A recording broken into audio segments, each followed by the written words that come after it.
Papaya banana smoothie. Onakulwayo ngenda kuyigiza engeri gy'okolamu smoothie nga tutaddemu eppapaali n'amenvu ne Chef Josh Omusiisisiisi. Gwe naaliko ngenda kusaba toyiga kasharinga.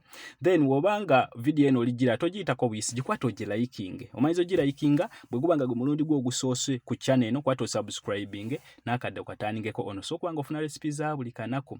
So tugenda kwetaaga amenvu gaffe. Amenvu ne papali oba papaya, yellow bananas o papaya, tugenda kwetaaga plain yogurt oba vanilla yogurt, tugenda kwetaaga amata aganyogoga, then blender yaffe tugenda kwatekemu papaya oba tugenda kwatekemu amapapali gaffe, apply yo papaya oba tekamu amapapali go, then womaliriza otekamu amapapali go. Then tugenda kwatekemu yellow bananas, apply yellow bananas oba kwata otekemu amenvu go.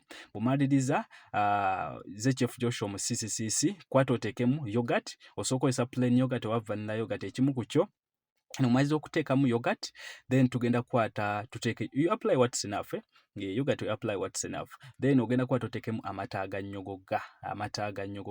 Bannange kyolina n'ekirala okumanya, then omaliza blending. Kyolina okumanya ne fruits zino soosooka ziteekako mu fridge, mu freezer nazo ne zibeera nga zinyogoga. Then blending tosengejja, serve immediately. Blend, don't strain. Serve immediately oba kwata oteke mu fridge anyogoge osavinge.